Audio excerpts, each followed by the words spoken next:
Oh, howdy ho, my peeps. It is Wednesday afternoon, 2-ish, and I am preparing juice boxes for the freezer.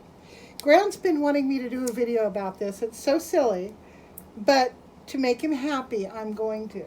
So he gets these big, let's see how many. Okay, there's 40 of these organic juices in a case. He gets them from Costco, and you know they come like that with a little straw. Okay, we don't drink juice in this fashion. We always freeze it. So we were freezing it square like this, but it was hard to get it out. You had to wait till it was really thawed in order to eat it like it was a slushie or whatever.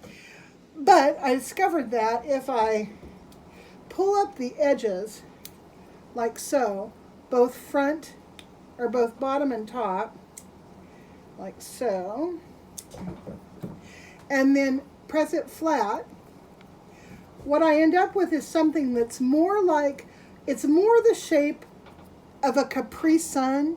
Now, Capri Sun is where I started doing this when my kids were still in school.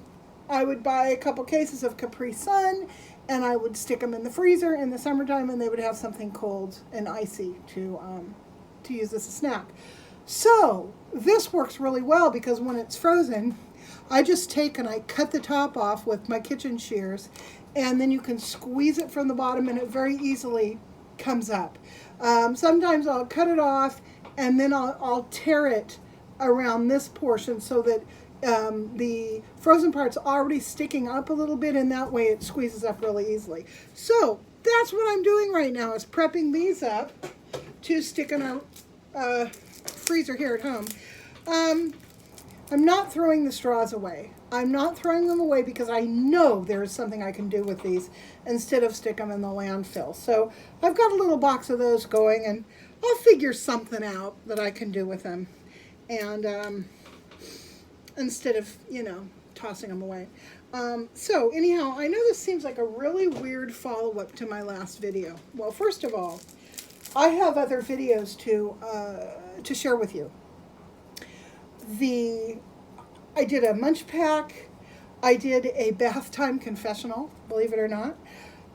And all of this stuff was done back when we were still under a lot of danger of the fire. I'm not sure why I didn't upload. I think it's because I was having a hard time concentrating on doing daily stuff. I mean, as it stands right now, I've got 3 months worth of electrical bills that I need to pay. It's not that the money's not in there. It's been sitting there. I just have had a hard time focusing on the mundane. So I got up this morning and decided today's the day. So I washed my dishes, did a little kitchen cleaning, and I'm going to go do some paperwork. I'm going to go to the store and get all my back bills, get them all paid, and do a few other little paperwork things that have to be done, and try to get myself back up to speed, if you know what I mean. So an update on the fire. As a lot of you know, it's moved northeast of us. So everything that's going to burn from that fire has already burned. It's burned. It's out. People are going back to their homes or what's left of them to assess damage and figure out how to, get back on track with their lives. So that's been going on for about maybe a little over a week now. Grant's been super busy helping both friends and family who lost their homes and vehicles and shops and everything else that they lost. And he did something that, oh boy, I was about this far away from smacking him good. We're sitting in there having our coffee, and he says, I need to unload the trailer. I thought, oh crap, that's never a good sign when he has to unload the trailer. It's like, okay, what did you haul home this time that we didn't discuss? Well, he hauled home 8 or 10 50-gallon drums, all of them with a little bit of oil down in the bottom, if you can believe this. They've all been through the fire. God knows what's happened to the oil in that time. They're all kind of bulging, you know. So he decided that he was going to do his brother a favor and haul that junk here because he had some idea that he was going to make an oil-fired heater. We live in California. It's hotter than hell. We rarely even need to have our wood stove going anymore. We do not need a heater, oil-fired or any other kind of fired. We're fine when it comes to, put a sweater on for God's sake. Anyhow, so when he told me that, I about hit the roof. So I was like, you know what?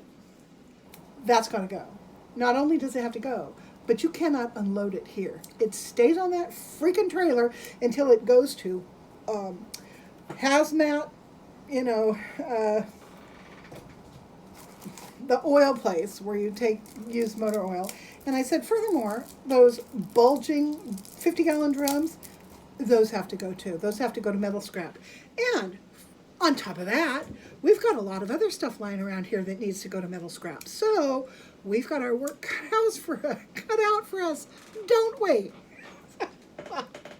You know, he hemmed and hawed and, you know, beat his chest just a little bit and finally had to acquiesce because, you know, it's my property.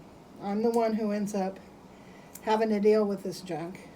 He moved in with me, not the other way around. So it's our home, but it's my house. So I have to deal with the management part of it. So that is something that is going to have to be done. I will have to stay right on top of him because he's going to not want to do any of this shit. He's going to want to sit in the recliner and dream about making things that he will never make because he's 71 and he's running out of time. So that's what's coming up for me next is a big old domestic fight over, you know, basically unimportant crap that's important to me anyhow. So that's what's going on with us.